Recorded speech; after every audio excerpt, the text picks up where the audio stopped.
All right.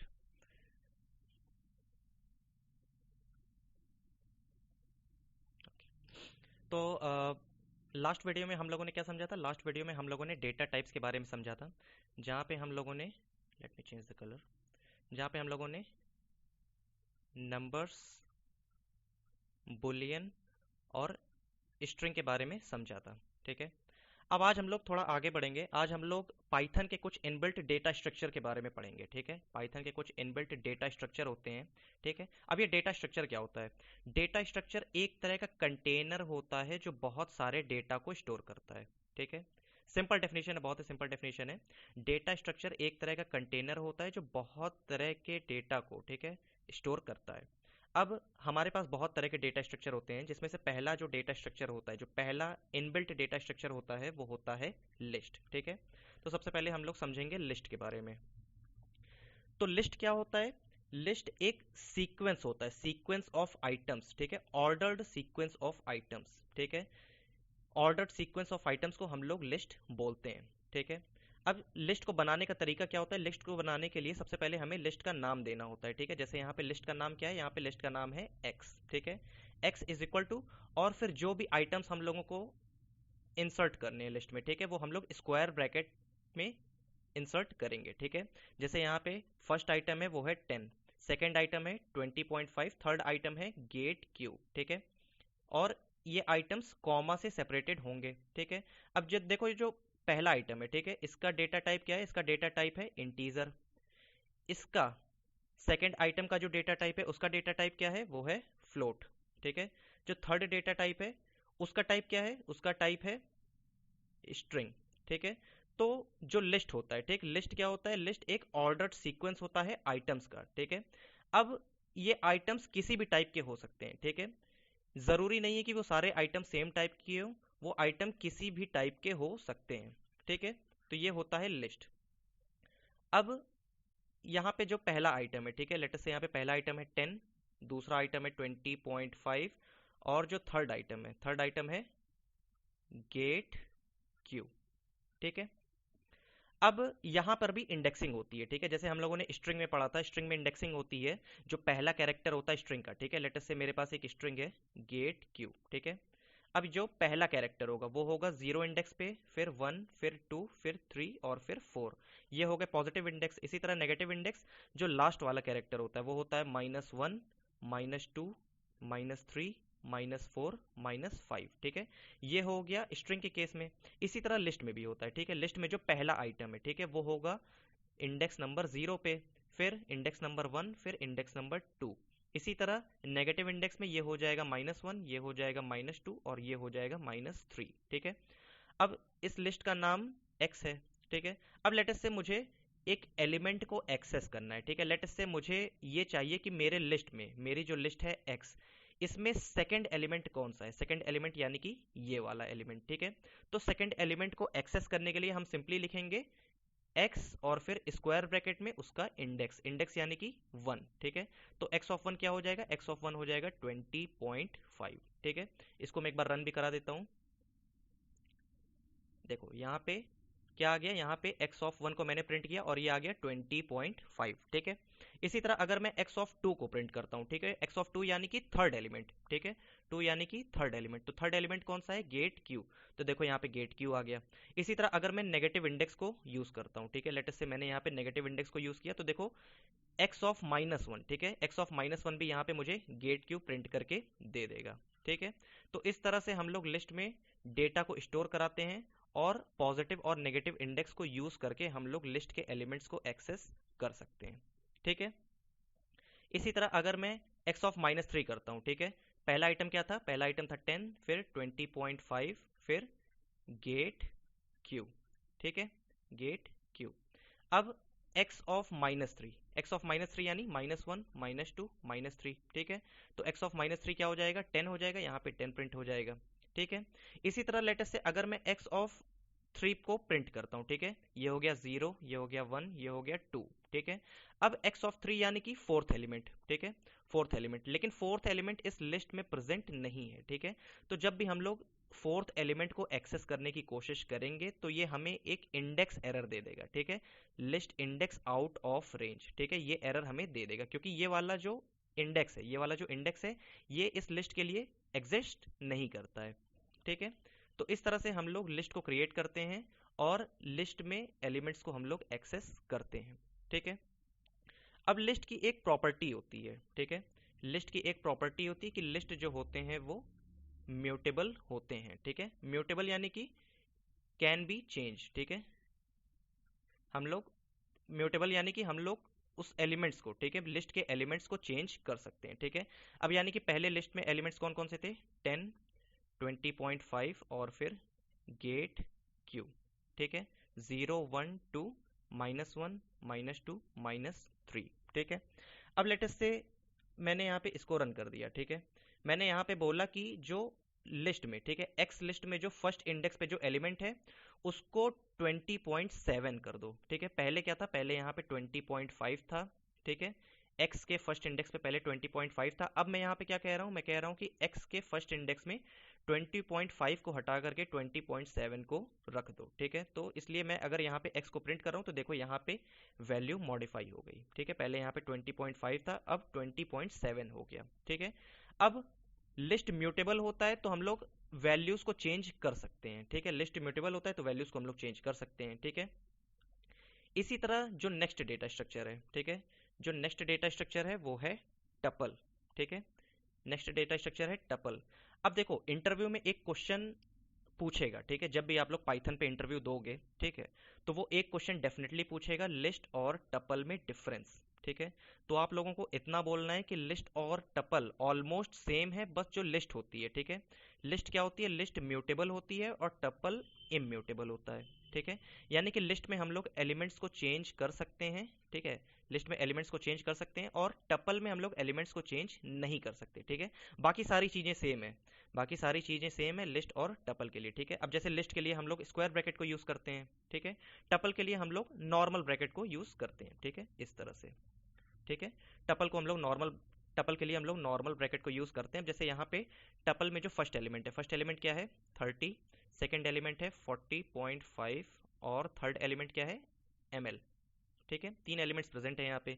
अब यहाँ पर भी वही इंडेक्सिंग फॉलो होगी, 0, 1, 2, -1, -2, -3, ठीक है।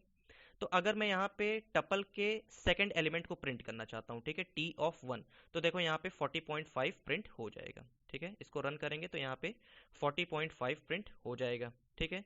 इसी तरह अगर मैं यहाँ पे t ऑफ -1 को प्रिंट करता हूँ, ठीक है, t ऑफ -1 यानी कि ml, ठीक है, तो देखो यहाँ पे ml प्रिंट हो जाएगा, ठीक है। तो सारी चीज़ें लिस्ट और टपल में सारी चीज़ें सेम है, बस जो लिस्ट होता है, लिस्ट म्यूटेबल होता है और टपल इम्यूटेबल होता है।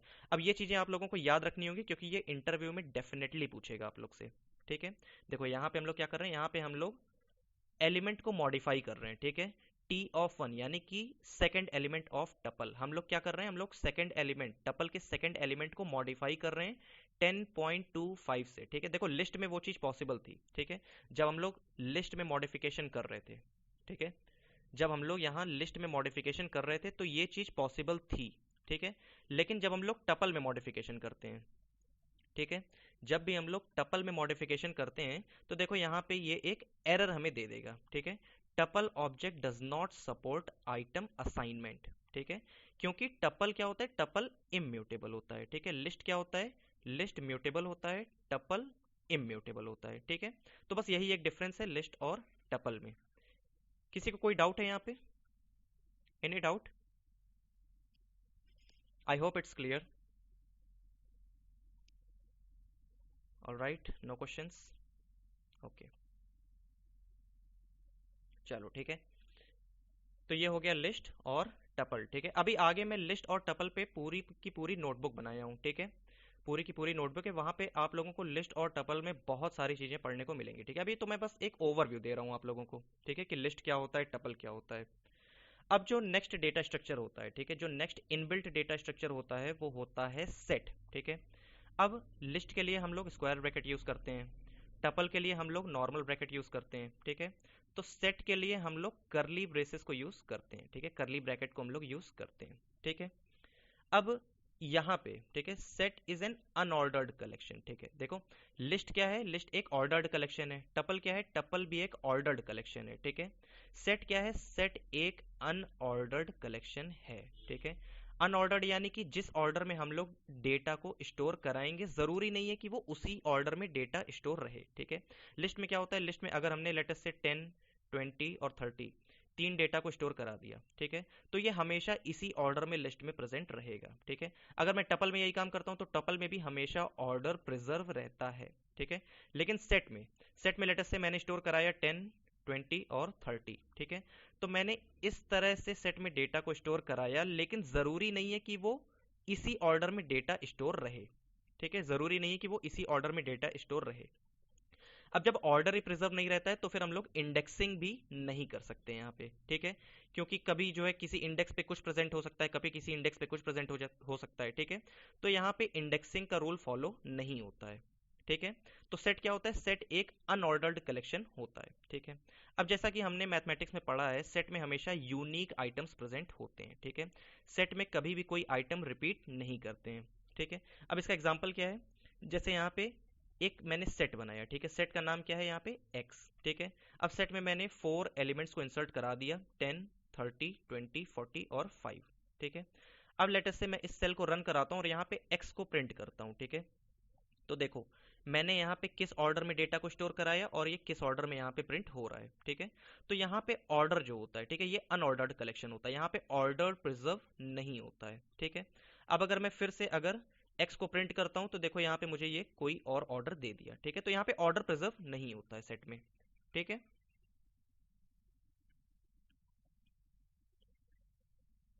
अब अगर यहाँ पे मैं इसके टाइप को, ठीक है, x क्या है, x एक सेट है, अगर यहाँ पे मैं इसके टाइप को प्रिंट करता हूँ तो देखो यहाँ पे ये मुझे सेट दे देगा, ठीक है। टाइप के बारे में मैं ऑलरेडी आप लोगों को बता चुका हूँ। अब हम लोग जब मैथमेटिक्स पढ़ रहे थे, ठीक है, जब हम लोग मैथमेटिक्स पढ़े थे 11 12th क्लास में, तो वहाँ पे हम लोगों ने देखा था सेट में कुछ ऑपरेशंस होते हैं, ठीक है, जैसे कि यूनियन होता है, इंटरसेक्शन होता है, ठीक है, सेट डिफरेंस होता है, ठीक है, S1 union, S1 intersection S2, S1 union S2, S1 minus S2 या फिर S2 माइनस S1, ठीक है। कुछ ऑपरेशंस होते हैं जो हम लोग सेट पे फॉलो करते हैं, सेट पे लगाते हैं, तो वो सारे ऑपरेशंस यहाँ भी लगेंगे, ठीक है। अब ये सारे ऑपरेशंस मैं आप लोगों को आगे बहुत ही डिटेल में समझाऊंगा, ठीक है। अब देखो यहाँ पे मैं इस वाले सेल को रन करता हूँ। अब यहाँ पे आइटम्स क्या क्या प्रेजेंट हैं, हम लोग क्या क्या आइटम्स इंसर्ट करा रहे हैं सेट में, 10, 20, 20, 30, 30, 30, 30, यहाँ पे 20 दो बार रिपीट हो रहा है, यहाँ पे 30 4 टाइम्स रिपीट हो रहा है, ठीक है।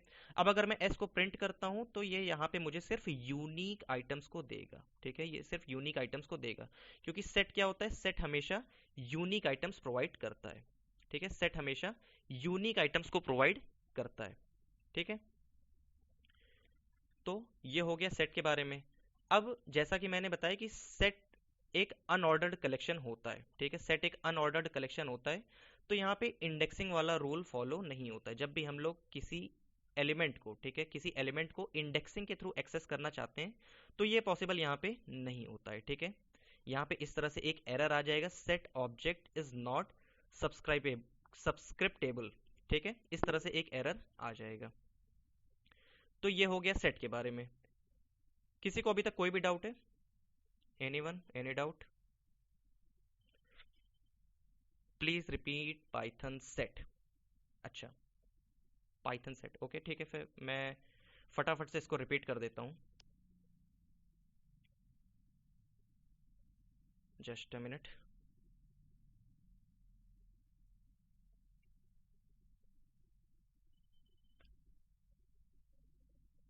ओके, हाँ, देखो जैसा मैंने बताया लिस्ट क्या होती है, लिस्ट एक ऑर्डर्ड कलेक्शन होता है, ठीक है, लिस्ट के लिए हम लोग स्क्वायर ब्रैकेट को यूज करते हैं। टपल भी एक ऑर्डर्ड कलेक्शन होता है, टपल के लिए हम लोग नॉर्मल ब्रैकेट को यूज करते हैं। सेट एक अनऑर्डर्ड कलेक्शन होता है, इसके लिए हम लोग एक करली ब्रैकेट को यूज करते हैं, ठीक है, जो भी डेटा होते हैं हम लोग करली ब्रैकेट के अंदर स्टोर करा देते हैं, ठीक है। अब ये एक ऑर्डर्ड कलेक्शन होता है, ये एक ऑर्डर्ड कलेक्शन होता है, ये एक अनऑर्डर्ड कलेक्शन होता है। ठीक है, यानी कि जिस भी ऑर्डर में हम लोग लिस्ट में डेटा को स्टोर कराएंगे ये उसी ऑर्डर में प्रेजेंट रहेगा। जिस भी ऑर्डर में हम लोग टपल में डेटा को स्टोर कराएंगे ये उसी ऑर्डर में प्रेजेंट रहेगा। लेकिन सेट में ऐसा नहीं है, जिस भी ऑर्डर में हम लोग सेट में डेटा को स्टोर कराएंगे ये उस ऑर्डर में प्रेजेंट रहेगा या नहीं रहेगा ये हम लोग नहीं कह सकते। ठीक है, इसका एग्जाम्पल मैंने यहाँ पे दिया, इसका एग्जाम्पल यहाँ पे है ये। ठीक है, अब जैसे यहाँ पे मैंने किस ऑर्डर में स्टोर कराया, पहले 10, 30, 20, 40 और 5। ठीक है, लेकिन जब मैं इसको रन करा रहा हूँ, ठीक है, जब मैं इसको रन करा रहा हूँ तो देखो ऑर्डर यहाँ पे चेंज हो गया। ठीक है, यहाँ पे कोई और ऑर्डर आ गया। ठीक है, अब सेट जैसा कि मैथमेटिक्स में पढ़े हो आप लोग कि जो है वहाँ पे इंटरसेक्शन, यूनियन, सेट डिफरेंस बहुत सारे ऑपरेशंस होते हैं, तो वो सारे ऑपरेशंस यहाँ पे अप्लाई होते हैं। ठीक है, तो ये एक शॉर्ट ब्रीफ था सेट का। अब देखो यहाँ पे ऑर्डर नहीं होता है तो फिर हम लोग यहाँ पे इंडेक्सिंग भी फॉलो नहीं कर सकते। ठीक है, हम लोग सेट के एलिमेंट्स को इंडेक्सिंग की हेल्प से एक्सेस नहीं कर सकते हैं। ठीक है, तो ये हो गया सेट के बारे में।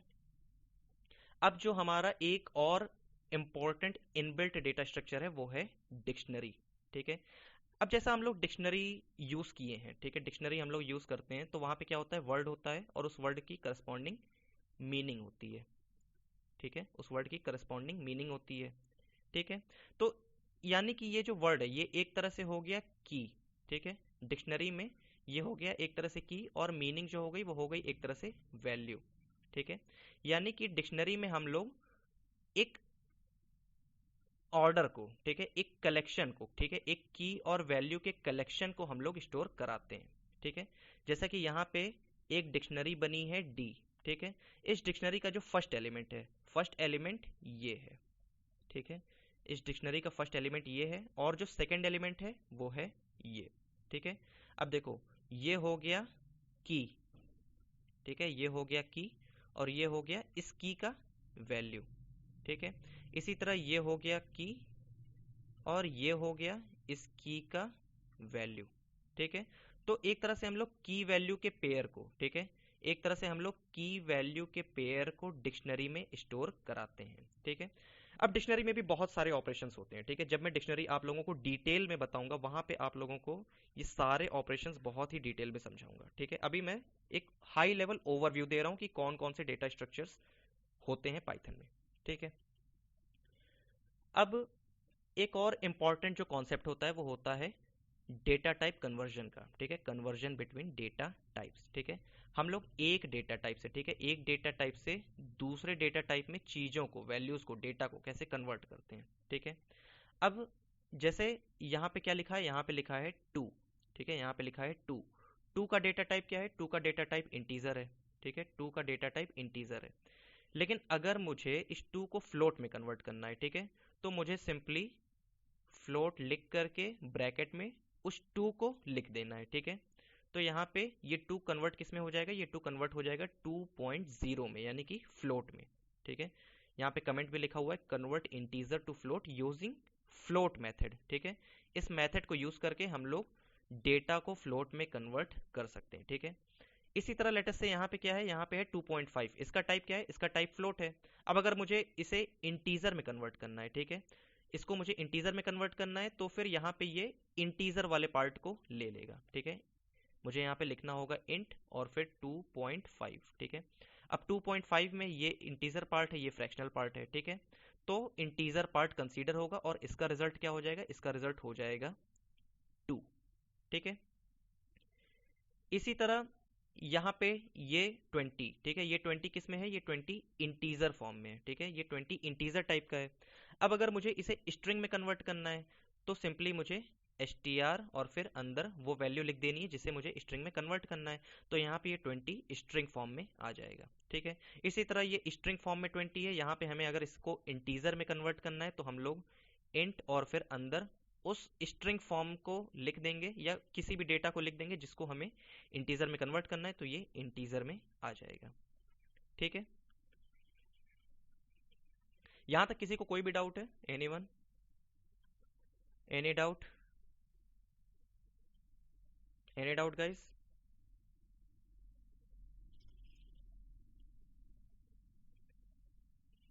Anyone? Alright, I don't see any comments. Just a minute. Okay. All right. तो इस तरह से हम लोग डेटा टाइप कन्वर्जन करते हैं. ठीक है. अब यहाँ पे, ठीक है, यहाँ पे देखो, अगर मैं इसका टाइप प्रिंट करता हूँ, ठीक है, ये 20 क्या है, ठीक है, मैं यहाँ पे लिखा टाइप ऑफ 20. ठीक है. ये 20 क्या है, ये 20 इंटीजर है. ठीक है. लेकिन यहाँ पे ये 20 इस सिंगल कोट्स में लिखा हुआ है, तो इसका टाइप क्या हो गया, इसका टाइप हो गया स्ट्रिंग. ठीक है. तो यहाँ पे मैंने इसका टाइप प्रिंट किया, तो ये हो गया स्ट्रिंग. ठीक है. अब अगर मैं इसको इंटीजर में कन्वर्ट करके इसका टाइप प्रिंट करूंगा, तो ऑब्वियसली इसका टाइप हो जाएगा इंटीजर. ठीक है. इसका टाइप हो जाएगा इंटीजर. अब यहाँ पे एक चीज को ध्यान रखना पड़ता है हमें. ठीक है. जब भी हम लोग कन्वर्जन करते हैं एक टाइप से दूसरे टाइप, ठीक है, तो हमें एक चीज को ध्यान रखना पड़ता है कि अब देखो यहाँ पे, ठीक है, यहाँ पे हमने इसको कन्वर्ट कर दिया. ठीक है. यहाँ पे ये 20 क्या है, 20 स्ट्रिंग फॉर्म में है. ठीक है. हमने इसको इंटीजर में कन्वर्ट किया, तो ये इंटीजर में कन्वर्ट हो गया. ठीक है. ये इंटीजर में कन्वर्ट हो गया. लेकिन अगर स्ट्रिंग होगा 20p, ठीक है, अगर 20p होगा, अब यार अगर इसको इंटीजर में कन्वर्ट करोगे तो यार ये कॉम्पैटिबल नहीं है. ठीक है. क्योंकि चलो 20 तो चलो इंटीजर में कन्वर्ट हो जाएगा, लेकिन ये p का क्या होगा. ठीक है. ये p इंटीजर में कन्वर्ट नहीं होगा. ठीक है. तो जब भी हम लोग स्ट्रिंग से, ठीक है, जब भी हम लोग स्ट्रिंग से किसी दूसरे डेटा में कन्वर्ट करते हैं, ठीक है, जब भी हम लोग स्ट्रिंग टाइप को किसी दूसरे टाइप में कन्वर्ट करते हैं, तो हमें हमेशा उसकी कॉम्पैटिबिलिटी को देख लेना चाहिए. ठीक है. क्योंकि यहाँ पे 20 को तो वो कन्वर्ट कर देगा, लेकिन 20p को कन्वर्ट नहीं कर पाएगा. ठीक है. तो ये हमें इस तरह से वैल्यू एरर दे देगा, invalid string for integer with base 10. ठीक है. तो ये इस तरह के डेटा को कन्वर्ट नहीं कर पाएगा, हमें कॉम्पैटिबिलिटी का ध्यान रखना पड़ेगा. ठीक है. अब जो एक और मेजर टॉपिक है पाइथन में, वो है स्ट्रिंग कॉन्कैटिनेशन. ठीक है. ये भी अक्सर इंटरव्यूज में पूछ लेता है. ठीक है, कि स्ट्रिंग कॉन्कैटिनेशन क्या होता है, कौन सा ऑपरेटर हम लोग यूज करते हैं स्ट्रिंग को कॉन्कैटिनेट करने के लिए. ठीक है. तो देखो, स्ट्रिंग कॉन्कैटिनेशन का मतलब होता है स्ट्रिंग को जोड़ देना. ठीक है. स्ट्रिंग को आपस में जोड़ देना. अब स्ट्रिंग को आपस में जोड़ने के लिए हम लोग प्लस ऑपरेटर को यूज करते हैं. ठीक है. जैसे देखो यहाँ पे क्या है, यहाँ पे एक स्ट्रिंग है s1 जिसमें प्रेजेंट है क्षितिज. ठीक है. एक स्ट्रिंग है s2 जिसमें प्रेजेंट है साहू. ठीक है. अब अगर मैं प्रिंट करता हूँ, ठीक है, s1 प्लस s2 को, ठीक है, अगर मैं s1 प्लस s2 को प्रिंट करता हूँ, तो देखो यहाँ पे मैं प्लस ऑपरेटर को यूज कर रहा हूँ. ठीक है. प्लस ऑपरेटर यानी कि कॉन्कैटिनेशन. ठीक है. हम लोग दोनों स्ट्रिंग को जोड़ दे रहे हैं. तो अगर मैं इसको प्रिंट कर रहा हूँ, तो देखो यहाँ पे क्षितिज साहू जुड़ गए आपस में. ठीक है. क्षितिज और साहू ये दोनों स्ट्रिंग आपस में जुड़ गए. ठीक है. तो इस तरह से स्ट्रिंग कॉन्कैटिनेशन होता है. ठीक है. अब यहाँ पे एक थोड़ा मैं बड़ा एग्जांपल लिया हूँ. ठीक है. लेट अस से यहाँ पे एक वेरिएबल है यूजर जिसमें ये स्ट्रिंग प्रेजेंट है. ठीक है. यहाँ पे एक और वेरिएबल है लाइंस जिसमें ये इंटीजर प्रेजेंट है. ठीक है. यूजर, इस वेरिएबल का टाइप क्या है, इस वेरिएबल का टाइप स्ट्रिंग है. इस वेरिएबल का टाइप क्या है, लाइंस, इसका टाइप है इंटीजर. ठीक है. अब अगर मैं यहाँ पे प्रिंट कर रहा हूँ, ठीक है, अगर मैं यहाँ पे प्रिंट कर रहा हूँ प्रिंटफ फंक्शन को यूज करके, ठीक है, तो देखो यहाँ पे सबसे पहले क्या प्रिंट हो रहा है, कॉन्ग्रेचुलेशंस. ठीक है. कॉन्ग्रेचुलेशंस. फिर प्लस, प्लस के बाद यूजर. अब देखो यहाँ पे ये प्लस क्या है, ये स्ट्रिंग कॉन्कैटिनेशन वाला ऑपरेटर है. ठीक है. हम लोग यहाँ पे स्ट्रिंग को आपस में जोड़ रहे हैं. ठीक है. तो यूजर, यूजर क्या है, क्षितिज. ठीक है. क्षितिज. फिर प्लस, फिर से यहाँ पे स्ट्रिंग कॉन्कैटिनेशन यूज हुआ. You just road, you just road. फिर लाइंस. अब देखो लाइंस यहाँ पे ये इंटीजर टाइप का है. ठीक है. ये जो लाइंस है ये इंटीजर टाइप का है. अब अगर हम लोग यहाँ पे स्ट्रिंग कॉन्कैटिनेशन को यूज कर रहे हैं, तो हमें इसको, ठीक है, इस डेटा को इंटीजर से स्ट्रिंग में कन्वर्ट करना होगा. ठीक है. तो इसलिए हम लोगों ने यहाँ पे उसको स्ट्रिंग में कन्वर्ट कर दिया. ठीक है. लाइंस पहले इंटीजर टाइप का था, लेकिन अब मैंने यहाँ पे इसको स्ट्रिंग फॉर्म में कन्वर्ट कर दिया. अब मैं यहाँ पे स्ट्रिंग कॉन्कैटिनेशन यूज कर सकता हूँ. ठीक है. तो यानी कि 200 और फिर लाइंस ऑफ कोड. ठीक है. चलो एक छोटा सा एक्सपेरिमेंट करते हैं. लेट अस से मैं यहाँ पे इसको हटा देता हूँ. ठीक है. लेट अस से मैंने यहाँ पे इसको हटा दिया. ठीक है. अब क्या रिजल्ट आएगा, रन करते हैं इसको. देखो अब यहाँ पे एरर आ गया. ठीक है. एरर क्या आया इसको समझते हैं. यहाँ पे आ रहा है can only concatenate string not integer. ठीक है, हम लोग स्ट्रिंग को कॉन्कैटिनेट कर सकते हैं, इंटीजर को नहीं। यहाँ पे लाइन का डेटा टाइप क्या है? लाइन का डेटा टाइप है इंटीजर, ठीक है। और हम लोग यहाँ प्लस ऑपरेटर यूज कर रहे हैं, ठीक है, यानी कि हम लोग स्ट्रिंग को कॉन्कैटिनेट कर रहे हैं, लेकिन ये इंटीजर टाइप का है। इसीलिए इसीलिए मैंने यहाँ पे इंटीजर को स्ट्रिंग में कन्वर्ट किया था, ठीक है। तो यहाँ पे इस एरर को रिजॉल्व करने के लिए हमें क्या लिखना होगा? हमें यहाँ पे लिखना होगा, जस्ट अ मिनट, ओके, यहाँ पे ओके, str और फिर उसके अंदर लाइंस, ठीक है। अब देखो, अब इसको रन करेंगे, कोई एरर नहीं आएगा, ठीक है। तो इस तरह से हम लोग स्ट्रिंग को कॉन्कैटिनेट करते हैं, ठीक है। किसी को कोई डाउट है यहाँ तक? Any doubt? एनीवन? ऑलराइट, चलो, ठीक है। अब जैसा हम लोगों ने ऊपर देखा, ठीक है, जैसा हम लोगों ने देखा कि हम लोग इंटीजर को फ्लोट में कैसे कन्वर्ट करते हैं, ठीक है, फ्लोट को इंटीजर में कैसे कन्वर्ट करते हैं, इंटीजर को स्ट्रिंग में कैसे कन्वर्ट करते हैं, ठीक है। इसी तरह हम लोग एक सीक्वेंस को अदर सीक्वेंस में भी कन्वर्ट कर सकते हैं। सीक्वेंस यानी जो हम लोगों ने अभी पढ़ा, लिस्ट, टपल, सेट, डिक्शनरी, ठीक है, ये सारे सीक्वेंस थे ना, ये सारे डेटा के सीक्वेंस थे, ठीक है। तो हम लोग एक सीक्वेंस से दूसरे सीक्वेंस में भी कन्वर्ट कर सकते हैं। जैसा हम लोगों ने यहाँ पे कन्वर्जन किया है, वैसे ही हम लोग इन सब में भी आपस में कन्वर्जन कर सकते हैं। यहाँ पे डिक्शनरी नहीं होगा, ठीक है, इन सब में भी हम लोग आपस में कन्वर्जन कर सकते हैं। अब यहाँ पे देखो, यहाँ पे x क्या है? x एक लिस्ट है, ठीक है। इस लिस्ट में कितने आइटम्स प्रेजेंट हैं? 10, 20, 30, ठीक है। इसको रन कर लेते हैं। x एक लिस्ट है, लिस्ट में प्रेजेंट है 10, 20, 30, ठीक है। अब x का टाइप क्या है? x का टाइप है लिस्ट, ठीक है। अब देखो, जैसे हम लोगों को किसी इंटीजर को, ठीक है, किसी भी, लेट अस से मुझे एक नंबर को 2.5 को इंटीजर में कन्वर्ट करना है, तो हम लोग इंट और फिर ब्रैकेट में उस नंबर को एंटर कर देते हैं, ठीक है। इसी तरह अगर मुझे इस लिस्ट को अगर मुझे सेट में कन्वर्ट करना है, तो सिंपली हम लोग क्या लिखेंगे? सेट और फिर उस लिस्ट का नाम, ठीक है। यहाँ पे लिस्ट का नाम क्या है? यहाँ पे लिस्ट का नाम है x, ठीक है। और इसको हमें किस में कन्वर्ट करना है? सेट में कन्वर्ट करना है। और इसको हम लोग स्टोर किस में करा रहे हैं? इसको स्टोर करा रहे हैं s नाम के वेरिएबल में, ठीक है। यानी कि s क्या है? s एक सेट है, ठीक है। अब देखो, यहाँ पे s का मैं टाइप प्रिंट कर रहा हूँ, तो देखो यहाँ पे सेट आ गया, ठीक है। तो इस तरह से हम लोग एक सीक्वेंस को दूसरे सीक्वेंस में कन्वर्ट कर सकते हैं, ठीक है। देखो यहाँ पे मैं s को अगर प्रिंट कराऊंगा, ठीक है, देखो x पहले यहाँ पे एक लिस्ट थी जिसमें 3 एलिमेंट्स प्रेजेंट थे, 10, 20, 30। फिर इस लिस्ट को मैंने सेट में कन्वर्ट किया। अब यहाँ पे मैं सेट को प्रिंट कर रहा हूँ, तो देखो यहाँ पे 10, 20, 30 प्रिंट हो गया, ठीक है। इसी तरह अगर मैं स्ट्रिंग को, ठीक है, लेट अस से मेरे पास यहाँ पे एक स्ट्रिंग है हेलो, ठीक है, HELLO, हेलो, ठीक है। अब अगर लेट अस से इस स्ट्रिंग को मुझे लिस्ट में कन्वर्ट करना है, तो सिंपली मैं क्या लिखूंगा? LIST और फिर ब्रैकेट में इस स्ट्रिंग को इंसर्ट कर दूंगा, ठीक है। तो जो इसका रिजल्ट आएगा, ठीक है, अब मैं क्या कर रहा हूँ, यहाँ पे मैं इस स्ट्रिंग को लिस्ट में कन्वर्ट कर रहा हूँ, ठीक है। तो जो रिजल्ट आएगा वो कुछ इस तरह से आएगा, ठीक है। स्ट्रिंग का हर एक कैरेक्टर लिस्ट का एलिमेंट बन जाएगा, ठीक है। h हो जाएगा लिस्ट का फर्स्ट एलिमेंट, ये हो जाएगा सेकंड एलिमेंट, ये हो जाएगा थर्ड एलिमेंट, ये हो जाएगा फोर्थ एलिमेंट, ये हो जाएगा फिफ्थ एलिमेंट, ठीक है। तो इस तरह से हम लोग एक डेटा टाइप से दूसरे डेटा टाइप में, एक सीक्वेंस से दूसरे सीक्वेंस में चीजों को कन्वर्ट करते हैं, ठीक है। Any doubt? किसी को कोई डाउट है? आई थिंक चीजें क्लियर होनी चाहिए। प्रैक्टिस आप लोग खूब करना, ठीक है। आप लोग अपने नोट्स बना लेना, प्रैक्टिस खूब करना आप लोग, ठीक है। ये देखो, प्रोग्रामिंग लैंग्वेज ऐसी चीज है कि आप लोग जितना प्रैक्टिस करोगे, ठीक है, उतना ही आप लोगों को चीजें अच्छी होती जाएंगी, ठीक है। अब यहाँ पे एक छोटा सा टॉपिक और मैं कवर करूंगा आज, ठीक है, इनपुट और आउटपुट का, ठीक है। पाइथन में इनपुट और आउटपुट हम लोग कैसे करते हैं, ठीक है। तो सबसे पहले बात करते हैं पाइथन के आउटपुट की। हम लोग आउटपुट के लिए प्रिंटफ फंक्शन को यूज करते हैं, ठीक है। लेट अस से मैंने यहाँ पे प्रिंटफ फंक्शन को यूज किया, अंदर मैंने एक स्ट्रिंग दे दी हेलो गेट क्यू, ठीक है। अब मैं इसको रन करूंगा, तो यहाँ पे हेलो गेट क्यू मुझे प्रिंट होके मिल जाएगा, ठीक है।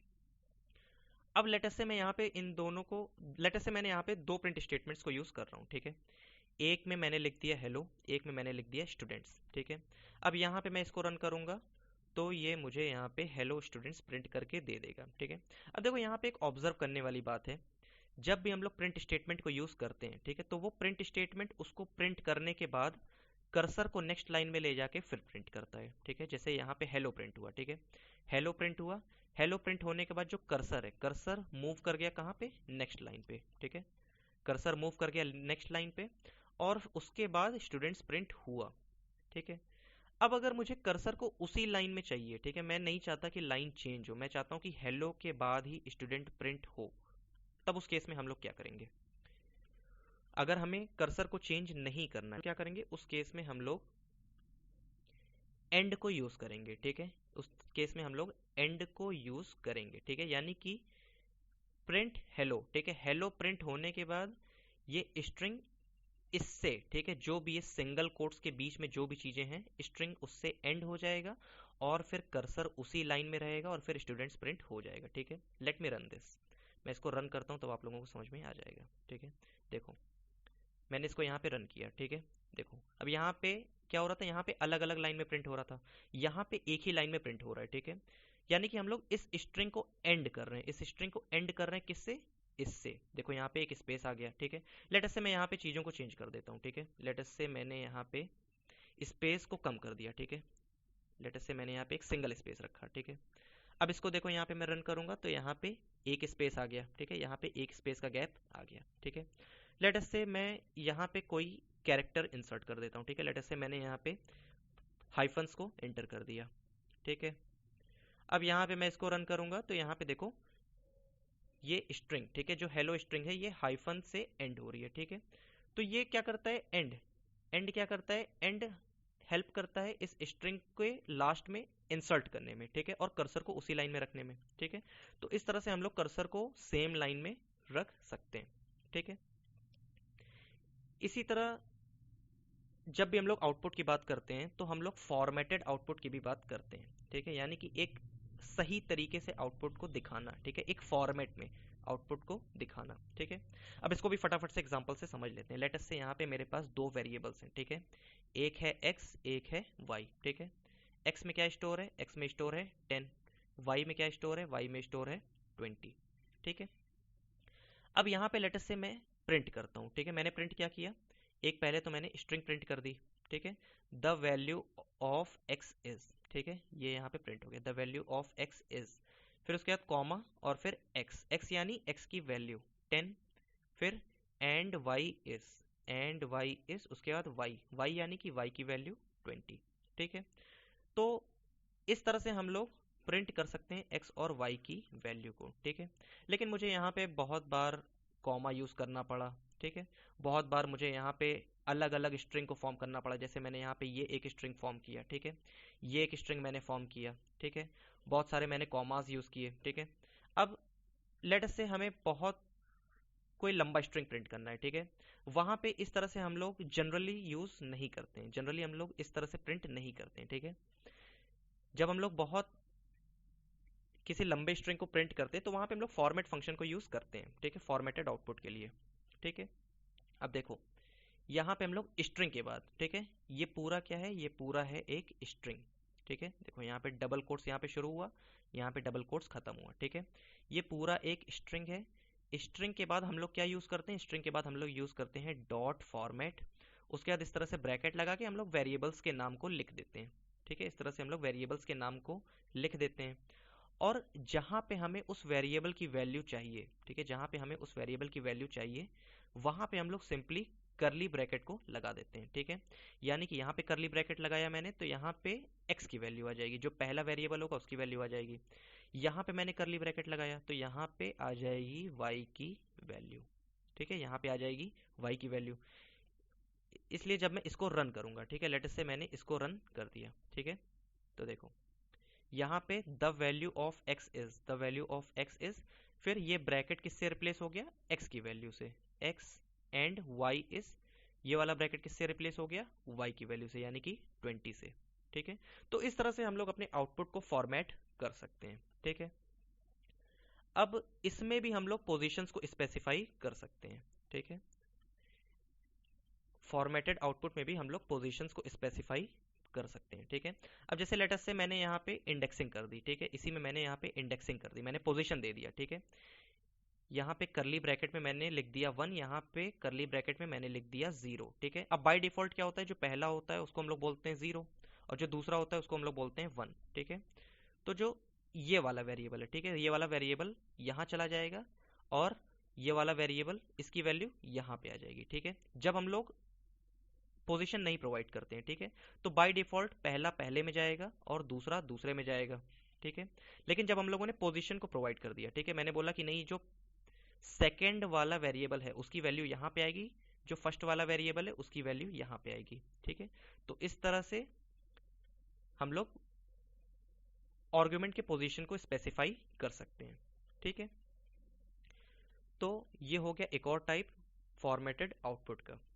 ठीक है, अब यहाँ पे हम लोग आर्गुमेंट्स के लिए, ठीक है, यहाँ पे हम लोग आर्गुमेंट्स के लिए कीवर्ड्स को भी यूज कर सकते हैं। ठीक है, कीवर्ड्स यानी कि हम लोगों ने एक नाम दे दिया, ठीक है, लेट अस से यहाँ पे ये एक आर्गुमेंट है, ठीक है, ये एक वैल्यू है, इसका मैंने नाम दे दिया कि ये नेम है। ठीक है, इसी तरह ये एक वैल्यू है, इसका मैंने नाम दे दिया ये ग्रीटिंग है। ठीक है, अब जैसे यहाँ पे हम लोग पोजीशन प्रोवाइड कर रहे थे, ठीक है, वैसे यहाँ पे हम लोग नेम प्रोवाइड कर सकते हैं। ठीक है, जैसे यहाँ हम लोग पोजीशन प्रोवाइड कर रहे थे, वैसे यहाँ हम लोग नेम को प्रोवाइड कर सकते हैं। मैं यहाँ पे बोल सकता हूँ कि यहाँ पे जो नेम वाला वेरिएबल है, ठीक है, नेम वाला वेरिएबल है वो यहाँ पे आ जाएगा। ठीक है, और जो ग्रीटिंग वाला वेरिएबल है वो यहाँ पे आ जाएगा। ठीक है, तो जब भी हम लोग पोजीशन प्रोवाइड नहीं करते हैं तो वो बाय डिफॉल्ट लेता है, जब हम लोग पोजीशन प्रोवाइड करते हैं तो वो पोजीशंस के अकॉर्डिंग आउटपुट आता है, और हम लोग यहाँ पे नेम के अकॉर्डिंग भी आउटपुट को प्रिंट कर सकते हैं। ठीक है, अब यहाँ पे हम लोग इसको, ठीक है, ये जो पोजीशन वाला कॉन्सेप्ट है और ये जो कीवर्ड वाला कॉन्सेप्ट है, इसको हम लोग कॉम्बाइन भी कर सकते हैं। ठीक है, जैसे देखो यहाँ पे हमने डॉट फॉर्मेट यूज किया। ठीक है, डॉट फॉर्मेट में हम लोग वैल्यूज को लिखते हैं, वैल्यूज को, या फिर हम लोग वेरिएबल्स को लिखते हैं। ठीक है, अब ये देखो, ये एक पहली वैल्यू है, ये एक दूसरी वैल्यू है, और ये एक तीसरी वैल्यू है। ठीक है, तो इसका इंडेक्स क्या हो गया, इसका इंडेक्स हो गया 0, इसका इंडेक्स हो गया 1, और यहाँ पे थर्ड वैल्यू के लिए मैंने यहाँ पे नाम दे दिया। ठीक है, तो देखो यहाँ पे स्क्वायर ब्रैकेट, यहाँ पे करली ब्रैकेट के लिए मैंने यूज किया वैल्यू।